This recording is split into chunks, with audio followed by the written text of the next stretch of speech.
एक लड़का जो इंस्टाग्राम पे एक लड़की को देखा था, वह लड़की उससे कहीं एक मार्केट में मिलती है और वह इंस्टाग्राम पे उसको जो है थोड़ी बहुत अटैचमेंट होती है और दोनों मैसेज, वह लड़का मैसेज करता है उस लड़की को, लड़की उसका रिप्लाई करती है और वही लड़की उसकी धीरे धीरे उन दोनों की बातचीत इतनी बढ़ जाती है कि उन दोनों में मोहब्बत हो जाती है और वही मोहब्बत आगे चल के इतना बढ़ जाती है कि वही लड़की उस लड़के के साथ शारीरिक संबंध बनाती है। बनाने के बाद से उसकी आखिरी रात होती है और आखिरी बार वही लड़की उस लड़के की हत्या करवा देती है और उसके घर वालों को भनक भी नहीं पड़ता है। तो आइए इस पूरी घटना के बारे में आप लोगों से जानते हैं और पूरी डिटेल में बात करते हैं। तो हेलो दोस्तों, मेरा नाम है धीरज। तो चलिए शुरू करते हैं। दोस्तों, इस कहानी की शुरुआत होती है गोरखपुर का एक छोटा सा गांव है जिसका नाम है मनपुरमा करके गांव है। वहाँ का एक लड़का है जिसका नाम है, इस वीडियो के लिए सिर्फ, ठीक है, जिसका नाम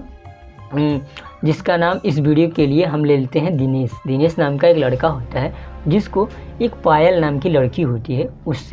उसको जो है मोहब्बत तो नहीं कर सकते हैं कि वह लड़का घूमने गया था। गोरखपुर का एक छोटा सा एरिया है जहाँ पे होता है नौका विहार के एक एरिया है, वहाँ पे घूमने गया था और वहीं पे एक लड़की को देख जाता है और कहते हैं ना कि वन साइडेड लव, तो कुछ इस तरह का माहौल था। और वह लड़का उस लड़की को देखता है और उस लड़की को देखता है, देखते ही उस लड़की पे एकदम से होता नहीं है कि वन साइडेड अचानक से कोई जादुई शक्ति आती है और उस इंसान को देखते ही मोहब्बत हो ही जाती है। और इसी तरह का कुछ उसके साथ भी हुआ था। फिर धीरे धीरे कुछ समय बीत गए, तकरीबन 3-4 महीने बीते होंगे। 3-4 महीने बीतने के बाद से वो इंस्टाग्राम स्क्रॉल किए जा रहा था, जैसे कि हर रोज़ की तरह लड़कों की ज़िंदगी ऐसी होती ही है कि जो भाई आधा से ज़्यादा तो रीलें देखने में ही बीत जाती हैं। जैसे कि मैं भी ये सारी चीज़ें करता हूँ, क्योंकि भले ही मैं वीडियो बना रहा हूँ लेकिन जब भी मैं फ्री होता हूँ तो मैं इंस्टाग्राम पर स्क्रॉलिंग शुरू कर देता हूँ। कभी कभी 2-2, 3-3, 4-4 घंटे इतनी सारे समय बिता देता हूँ इंस्टाग्राम पर। समझ रहे हो ना दोस्तों? कुछ इस तरह की लड़कों की लत होती है जो सिंगल होते हैं मेरी तरह। तो ठीक है, अब वो लड़का इंस्टाग्राम पे स्क्रॉल किए जा रहा था कि तभी सजेशंस में उसके एक आईडी आई जिसका फ़ोटो देख करके वो चौंक सा गया कि शायद वही लड़की तो नहीं है। फिर उसका प्रोफाइल का फ़ोटो डाउनलोड किया और देखा जूम करके, तो वही लड़की थी। फिर उसका प्रोफाइल खोला, उसको फॉलो किया और उसको मैसेज कर दिया, लेकिन उसको भरोसा नहीं था कि उसका रिप्लाई आएगा भी। उसको भरोसा था ही नहीं कि उस लड़की का रिप्लाई उसको आएगा। लेकिन ये जो लड़की थी, अचानक से शाम का समय था, तकरीबन 3 या रात के 7 या 8 बज रहे थे, उसी टाइम पे उसका रिप्लाई आ जाता है 14 नवंबर सन 2024 को। अभी ज़्यादा नहीं, कुछ समय के पहले की ही बात है, 14 नवंबर में बात कर रहा हूँ। हाँ, अब पिछले कुछ दिनों की ही बातें हैं। तो उसका मैसेज आता है और वो लड़का बहुत ज़्यादा खुश हो जाता है। और खुश होता है इसलिए कि भाई साहब, मैंने जिसको देखा था उसने मैंने मैसेज किया और वो रिप्लाई भी कर दी। अब यह सब सोच करके वो सोचा कि हम बात कहाँ से शुरू करें और क्या बात शुरू करें। चीज़ें धीरे धीरे बढ़ती गई और दोनों में बातचीत होती गई। फिर बातचीत इतनी बढ़ गई कि चैटिंग से डायरेक्टली फ़ोन नंबर पे आ गए और वो बात शुरू हुई थी एक जॉब को लेकर के कि आप क्या करती हो और मैं क्या करता हूँ। लड़का बैंक, एक प्राइवेट बैंक होता है जिसमें जॉब करता है, और लड़की न जाने कहाँ पे एक जो है ऑफिस होता है, वो भी ऑफिस में वर्क करती है। अब उस लड़की को नहीं पता था कि वो लड़की जो है ऑफिस में काम करती है या फिर नेटवर्क मार्केटिंग में, मुझे नहीं, उसे पता ही नहीं था। शायद वो लड़की नेटवर्क मार्केटिंग वाली थी। तो चीज़ें दोनों की तरफ से सेम थी। चीज़ें बढ़ती गई धीरे धीरे और दोनों को फ़ोन पे बातें होने लगी, फिर वीडियो कॉल पे बातें होने लगी। लड़के को मोहब्बत हो ही गई थी उससे। फिर बाकिया लड़कियों का क्या है भाई, वो तो दिल से खेलना ही आता है उनको, और कुछ नहीं। अब देखो, कुछ लड़कियां ज्ञान देने के लिए कमेंट बॉक्स में आ जाएंगी, तो ज्ञान ना ही दो तो बेहतर होगा, क्योंकि 90 से 99%, 95% लड़कियां ऐसी हैं जो पैसे की तरफ भागेंगी। अगर 10 लड़कियों से पूछा जाए कि आपको प्यार चाहिए या पैसा, तो सिर्फ वो 9 लड़कियां तो पैसे की तरफ ही भागेंगी। कोई एक ही निकलेगा जो बोलेगा कि मुझे प्यार चाहिए, मैं पैसा तो मैं खुद ही कमा लूँगी। लड़के को अगर 10 लड़कों से पूछा जाए तो इसका अपोजिट है, 9 लड़के सिर्फ प्यार ही बोलेंगे, पैसा कोई नहीं चूज़ करेगा। 100 में 100 लड़के ऐसा ही होते हैं। कोई एक आध मिल जाएगा तो मिल जाएगा, बाकी और कुछ नहीं। ठीक है, तो इस तरह का माहौल था और वो दोनों बातचीत बढ़ने लगी, दोनों में मोहब्बत भी हो गई।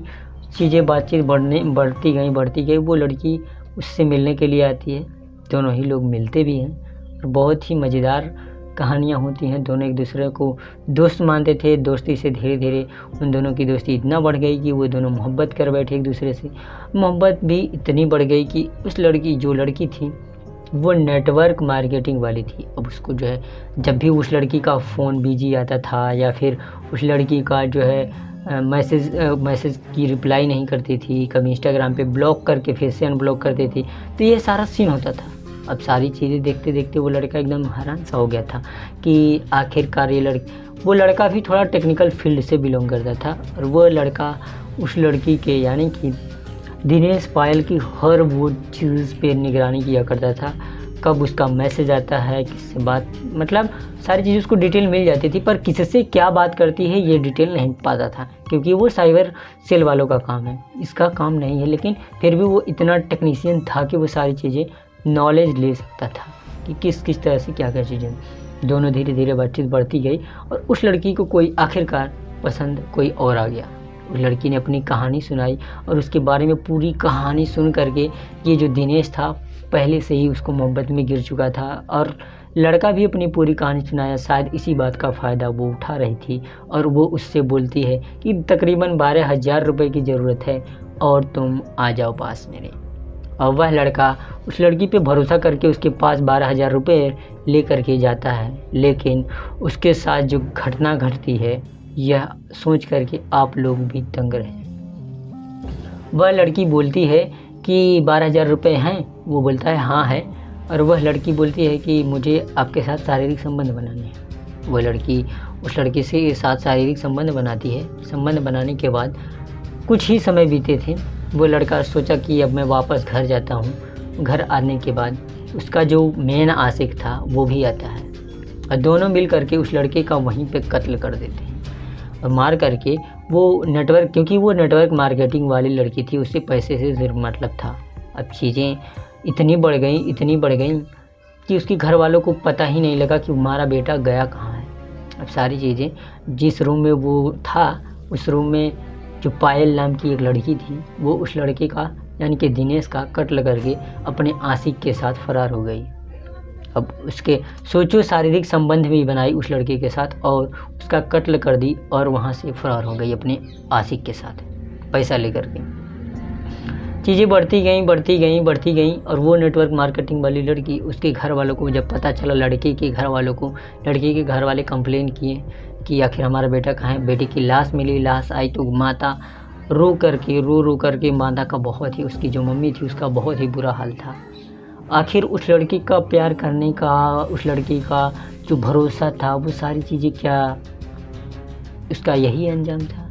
क्या उससे यही भुगतना था? क्या उस लड़के की गलती थी? उसमें क्या ही गलती थी? आप लोग कमेंट बॉक्स में कमेंट करके बताइएगा। उसकी हत्या हो गई, लेकिन आज तक उस लड़के की केस के बारे में कोई भी पता नहीं चला है कि आखिर उसका हत्यारा है कौन और पकड़ा जाना चाहिए।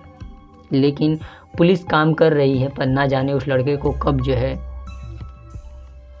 कब उसको जो है न्याय मिलेगा, कब उस लड़की को, उस पापी लड़की के कर्म को जो है सज़ा मिलेगी, कुकर्म को। खुद सोचो ना कि एक लड़का आप पर बहुत ही ज़्यादा भरोसा करता है, आपसे मिल लेता है, तब बहुत ज़्यादा भरोसा करता है और उस लड़की के साथ ऐसा होता है। दोस्तों, हमारे इस कहानी को सुनाने का मकसद किसी को दिल के ठेस को पहुंचाना नहीं है, मतलब किसी के दिल को ठेस पहुंचाना बिल्कुल भी नहीं है। हमारे इस वीडियो को बनाने का मकसद सिर्फ इतना ही कि आप लोग जागरूक हो सकें और इस तरह की घटनाएं हो रही हैं और इस तरह की घटनाएं ना हों, इसलिए हम इस वीडियो को बना रहे हैं। तो बस आज के लिए इतना ही। जय हिंद, वंदे मातरम, bye bye, take care, love you all.